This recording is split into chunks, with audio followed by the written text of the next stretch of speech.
dari esensial apa yang seharusnya bisa didapat dari kata Kristos dan Logos itu. Kristos dan Logos bukan sesuatu hal yang dipelajari seperti Ustadz bilang tadi.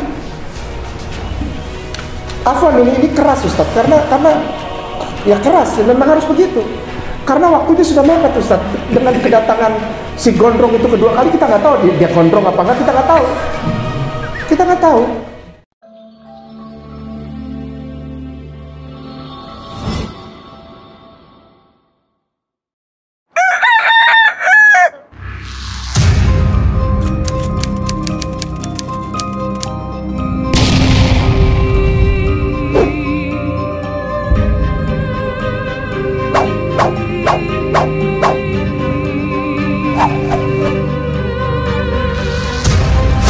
Dan berdiri benteng yang sederhana kecil, benteng Islam, untuk menjadi mata rantai dari benteng-benteng lainnya.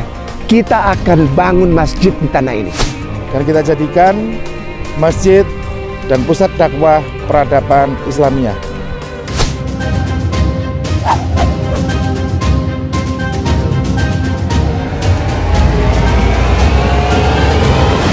Baik, untuk acara yang selanjutnya ini adalah forum group discussion terkait dengan AI tadi, IA tadi, Implementation of Agreement. Dalam hal ini mungkin yang akan dibicarakan adalah 1-2 hal yang cukup teknis nanti tentang apa yang bisa dilaksanakan baik dari pihak Fakultas Usuluddin Unida Gontor dengan Hagia Sophia maupun dari pihak Hagia Sophia itu sendiri di Universitas Islam Gontor. Sedikit pengantar bahwa tadi Ustadz Kainama dan Ustadz Ipung juga sudah mendengar. Jadi kalau Ustadz Rosid itu kalau mengajar Kristologi itu di semester 4. Jadi ini sudah semester ganjil, sudah mau UAS, dan semester depan kita bakal belajar Kristologi anak-anak itu semester 4. Kemudian nanti dan lanjutkan dengan sejumlah materi pemikiran Kristen dunia modern. Perkembangan teologi dunia modern. Perkembangan teologi. Betul ya? PTKS. Oh ya, maaf. Saya sering ganti nama. Tapi yang ahli kristologi emang beliau. Terus kemudian juga menyambung tadi yang disampaikan Bapak Dekan. Jadi kami ada studi akademik dan studi pengayaan lapangan. Untuk studi akademik ini sekedar elaborasi lebih lanjut dari program studi. Sementara yang SPL atau studi pengayaan lapangan itu, di mana Ustadz Kainama diminta buat untuk mengisi semester yang di Kediri itu bersama Ustadz Tony. Nah, itu anak-anak yang jadi eventnya modelnya seperti itu. Tapi dalam beberapa form juga mengikuti arahan Bapak Wakil Rektor 1 bidang akademik kemahasiswaan. Jadi bentuk SPL ini juga bisa beragam dan dalam tanda kutip juga bisa dalam praktikum atau magang. Yang kemarin kalau kita bicarakan di Hagia Sophia Jadi memang dalam tanda kutip kita sudah mengompori anak-anak itu, siap-siap kalian ya, kalau kristologinya bagus akan kita kirim ke tempat-tempat di mana keluarga kita membutuhkan. Jadi itu realita yang memang pada kenyataannya umat membutuhkan. Ini mohon maaf sekedar menyampaikan laporan juga Ustadz Samsul. Jadi pas pertemuan terakhir Yahudi itu Ustadz, Judaisme, saya ngajar Judaisme Ustadz. Jadi kalau bicara gospel, ya jadi kalau bicara gospel dari Matius dan seterusnya itu urusan beliau. Tapi kalau jadi kalau dari ya demikian. Jadi kalau saya juga mohon maaf, kalau tidak saya tidak punya Hebrew yang aktif memang. Cuma baru tahu dari Beresit sampai Shemot itu aja. Jadi kemarin mahasiswa itu mungkin ya mereka sudah lelah sekali baca sejarah dari mulai Mose sampai Solomon itu. Jadi muka-mukanya di online itu sudah lelah itu Ustaz. Tapi saya bilang, kalian tuh kenapa capek? Kalian tuh nggak mungkin belajar tindakan kelas seperti anak tarbiyah pendidikan agama Islam. Kalian tuh nggak bakal mempelajari rumus-rumus formula gizi air susu, itu kerjaan anak farmasi itu. Kalian tuh kerjaannya baca tanah ini. Kalian harus tahu ini beda Septuagint sama Dekalog. Jadi saya ingatkan pesan-pesan yang sama Ustadz Ipung dan seterusnya itu ketika kami ke tempat-tempat yang baik di tempat mereka di kanisah, di gereja maupun di mu'alaf. Kalau bukan kita yang menolong mereka, siapa lagi? Itu bukan kerjaan anak tarbiyah, saya bilang begitu. Jadi intinya adalah bahwa mahasiswa kami memang terlepas dari segala macam kekurangannya. Kami melihat bahwa memang harus banyak belajar di berbagai macam stakeholder, yang dalam hal ini adalah salah satunya Malab Center Nasional Hagia Sophia. Jadi mungkin ini waktunya sampai sebelum jam 5 sore, bisa nanti ini ada 20 menit untuk itu. Mungkin dimulai dari Bapak Wadik 3. Oke, monggo dipersilakan. Bismillahirrahmanirrahim. Assalamualaikum warahmatullahi wabarakatuh. Ini meneruskan Ustaz. Jadi kami ini sedang dalam masa-masa perbaikan kurikulum. Karena tadi seperti yang disampaikan Bapak Dekan, UNIDA ini walaupun secara institusi sudah ada pengalaman sekitar 50 tahun lebih Ustaz, tapi UNIDA ini baru 2014. Nah, jadi terkait dengan pembenahan kurikulum ini, ya alhamdulillah SAA kami di UNIDA, maksudnya SAA ini merupakan satu-satunya prodi dengan mahasiswa terbanyak di Indonesia Ustaz. Alhamdulillah peminatnya banyak. Nah, dengan itu ya untuk kristologi, karena memang fakta di lapangan ini banyak sekali, bahkan di daerah Suko ya, yang kristologi kuat itu juga sebetulnya kehidupan antar dua umat Muslim dan Kristiani di sana memang tidak ada masalah secara faktual Ustaz. Akan tetapi dalam tindakan tidak ada ribut dan sebagainya. Akan tetapi mungkin ketika kita melihat sekilas dan ada beberapa anak yang memang skripsinya meneliti ke sana, ternyata yang bermasalah ya ideologinya. Artinya ketika mereka berpartisipasi untuk untuk merayakan hari besarnya, kemudian mengucapkan selamat, dalam perspektif kami, karena kami betul-betul intens dalam mengkaji pandangan Islam terhadap dalam konteks apapun dalam ilmu pengetahuan, itu ternyata bermasalah. Mungkin dalam tindakan kelihatannya mereka damai, aman, tentram dan sebagainya, tapi dalam ideologi ternyata sangat bermasalah. Maka dengan kerjasama antara prodi kami khususnya di Fakultas Ulumuddin dengan Hagia Sophia ini, mudah-mudahan itu menjadi suplemen yang sangat kuat bagi anak-anak untuk memahami kristologi lebih mendalam. Dan ini insya Allah ada dua Ustadz Majid ini sebagai kaprodi juga rencananya ingin belajar lebih lanjut tentang kristologi dan akan mengajar kristologi ke depannya. Yang sudah dimulai dengan Ustadz Rosyid tadi sudah 2 tahun saja mengajar kristologi. Nah, dengan kehadiran antum di sini, mudah-mudahan kita hanya bukan dalam tataran teori akhirnya, tapi dengan kerjasama ini kita harapkan ada intensifikasi dalam ngobrol tentang kristologi dalam tataran praktisnya Ustaz. Mungkin itu. Terlebih ketika tema yang disampaikan Ustaz Rizal tadi, tantangan dalam dakwah kontemporer, ini sangat beragam, apalagi melihat kondisi dunia maya Ustaz ya. Sangat tidak terkontrol, pun termasuk dalam masalah ideologi, pun termasuk kristenisasi. Nah, saking halusnya ideologi ini, walaupun dalam bentuk keyakinan, anak-anak seakan pada faktanya masyarakat atau publik seakan-akan tidak merasa bahwa ideologi mereka terancam. Nah, ini yang sebetulnya kami khawatirkan. Ini yang kami khawatirkan Ustaz. Jadi banyak memang ujaran-ujaran ini hanya tataran teori saja ataupun tataran akademis, praktek dong. Ada memang seperti itu Ustaz. Tetapi kami memang sebagai akademisi melihat bahwa tindakan itu kan lahir dari pemikiran.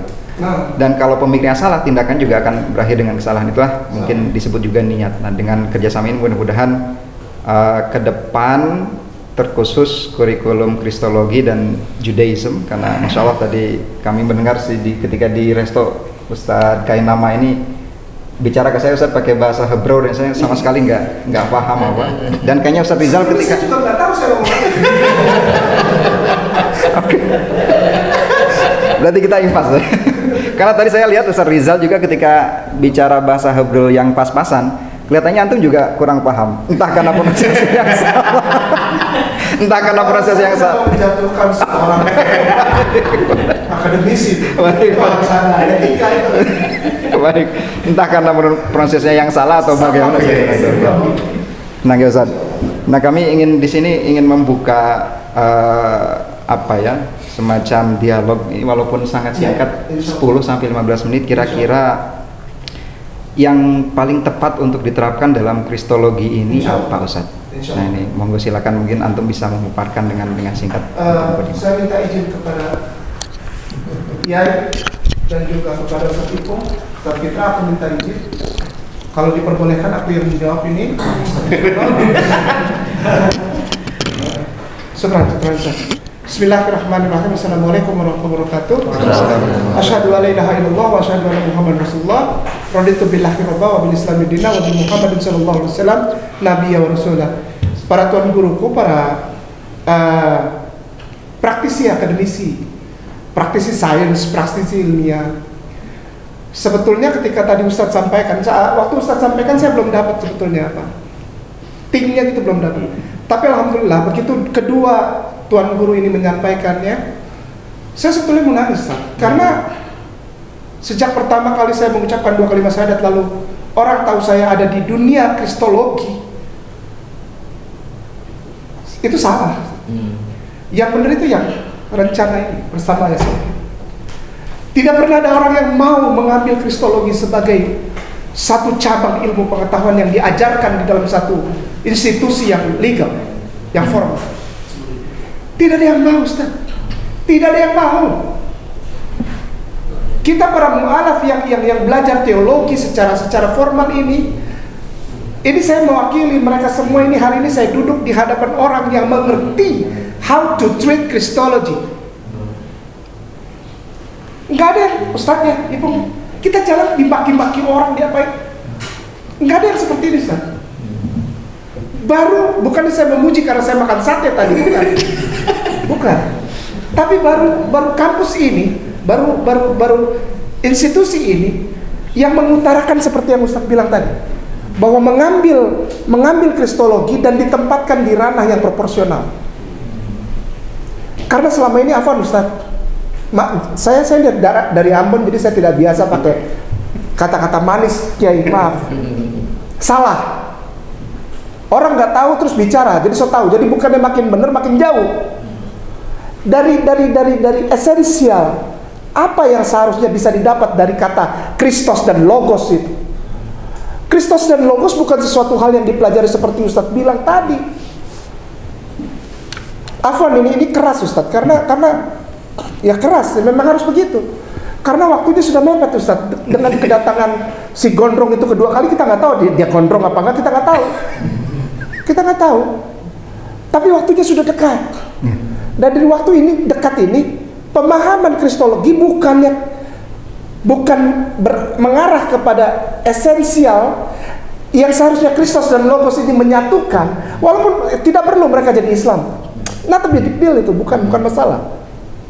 Karena adalah ikrah fiddin. Qad tabayyana rusdu minal ghayyi fa yakfur bitaguti wa yu'min billah. Semuanya udah jelas itu. Engkau di sana salah.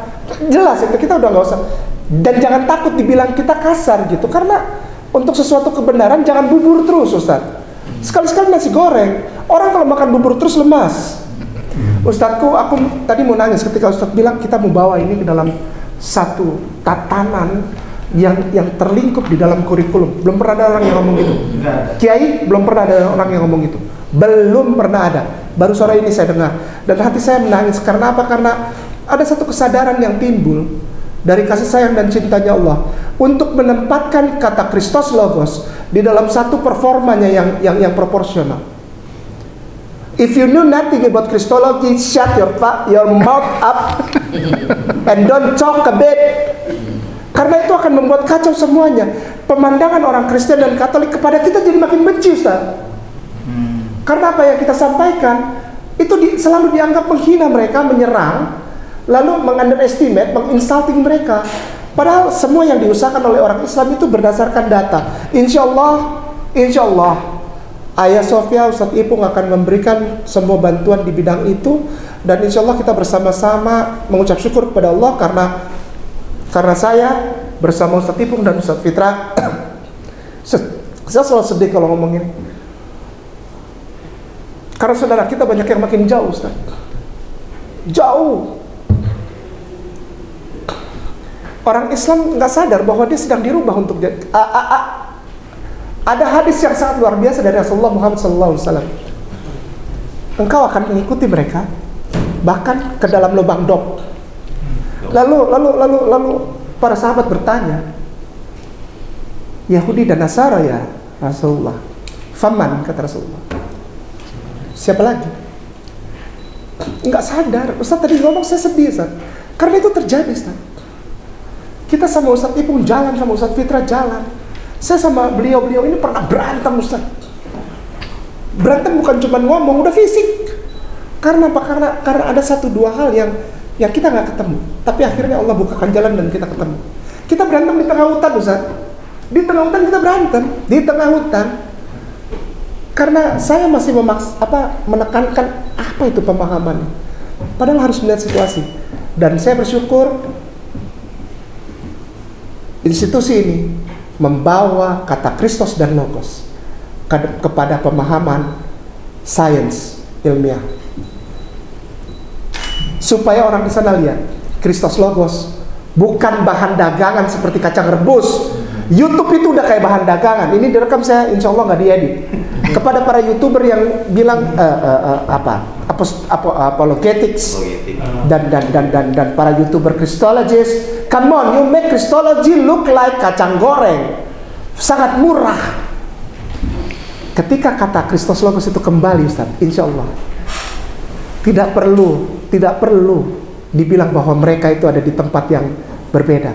Mereka sadar sendiri. Dan kesatuan itu didapat untuk negeri Indonesia membangun lagi keterkotakan ini, Ustaz. Karena pemahaman yang salah tentang Kristus Logos. Kita bersatu membangun Indonesia lagi.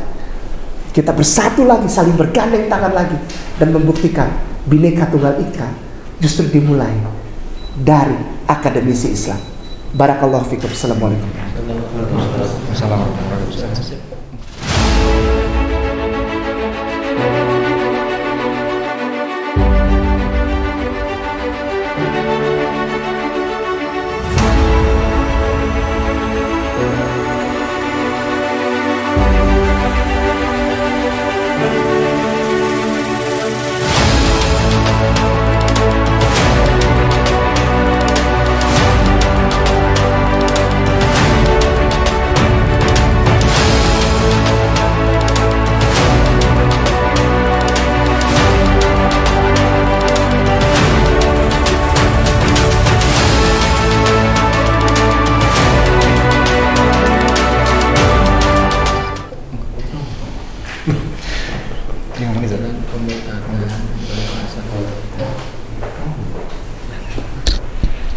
Bismillahirrahmanirrahim. Assalamualaikum warahmatullahi wabarakatuh. Waalaikumsalam.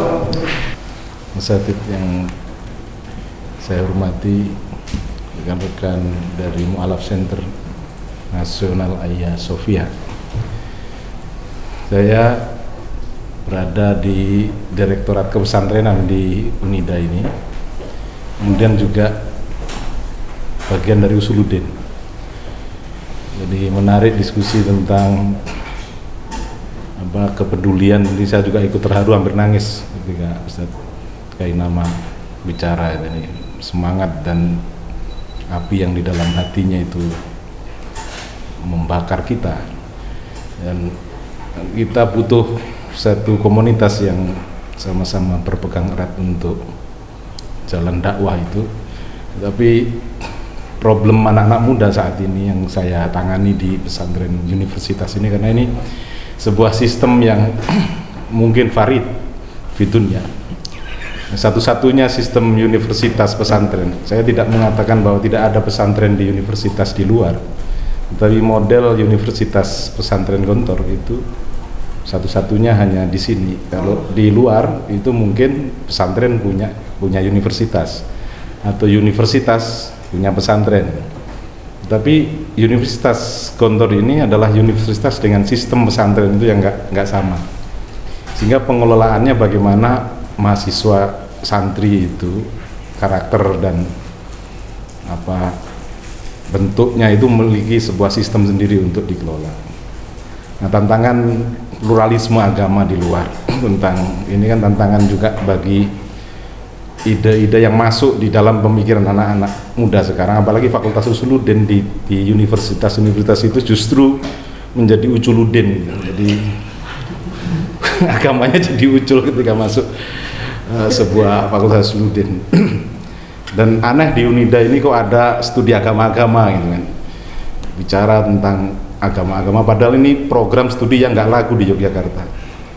Di UIN Yogyakarta mungkin tidak banyak peminat studi agama dan sulit untuk mencari transfer anak-anak studi agama-agama itu ke universitas yang ada di luar ini di Unida.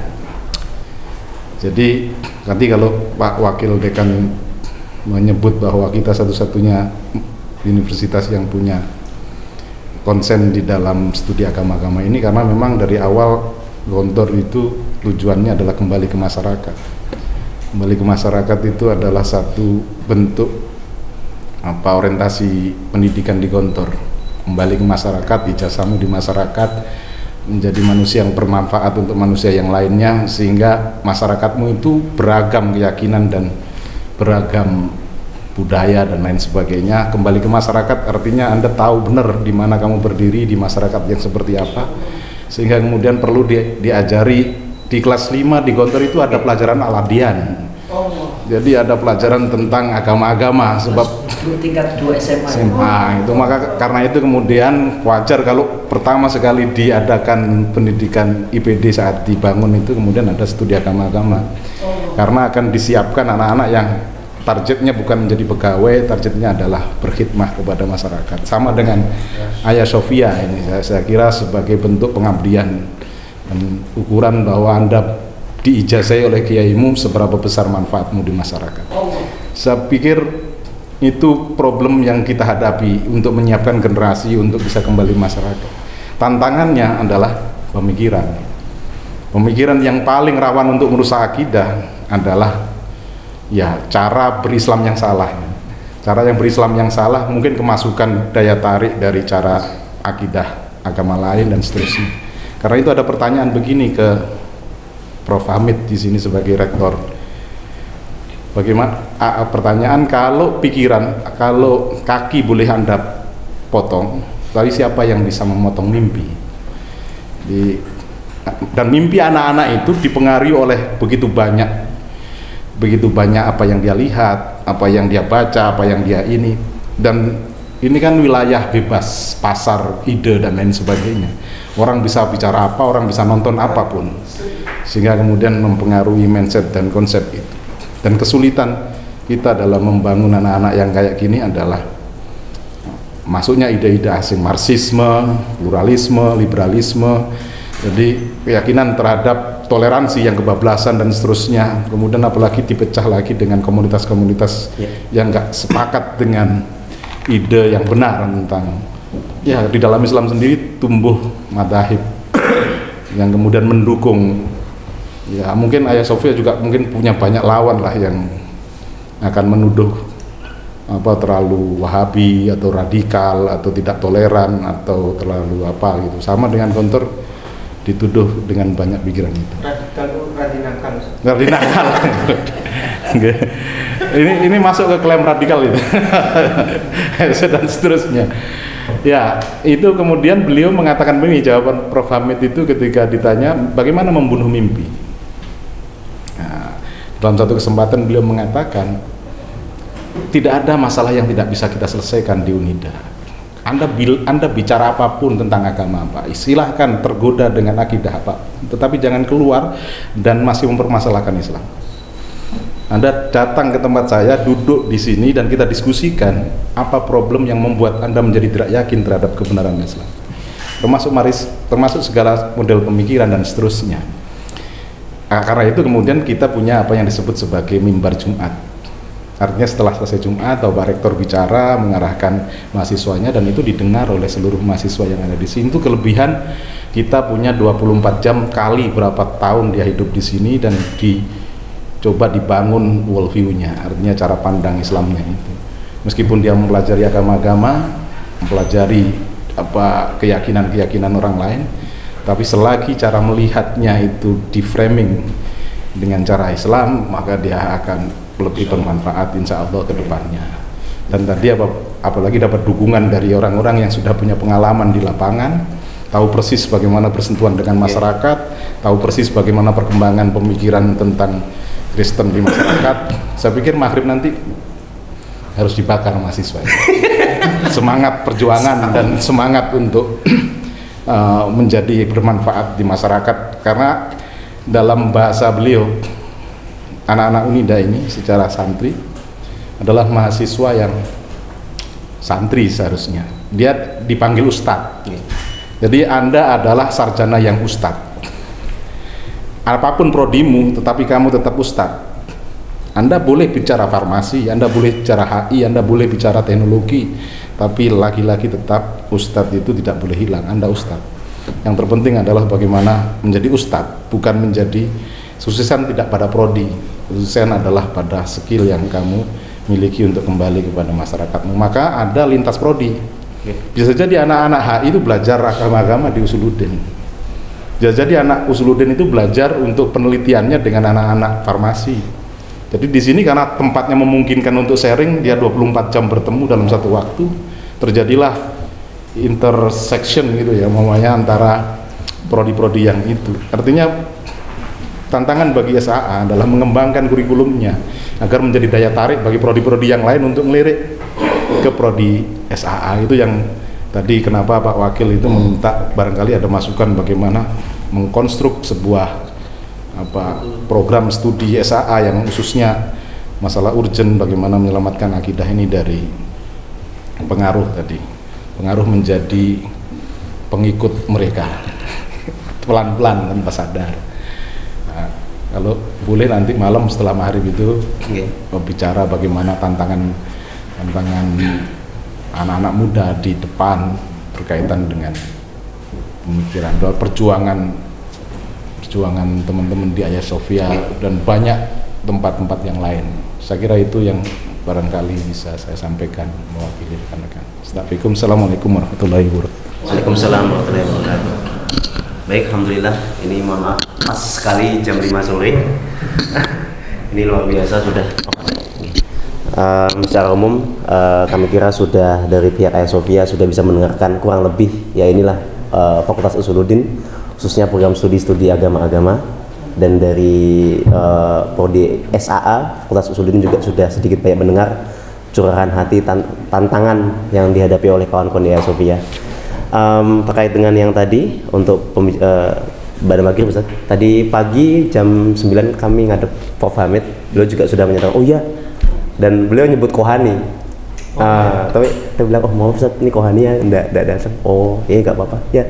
Terus ini Ustaz titipan nanti sama Usuluddin ya MOU-nya. Oh iya Ustaz, oh iya ya, udah pas itu sekalian. Jadi memang Pak Hamid secara struktur melihat ya memang struktur ya MOU-nya di Fakultas Usuluddin. Ini sekedar mengabari, jadi maghrib jam 17.28, terus isya jam 18.38 Ustaz.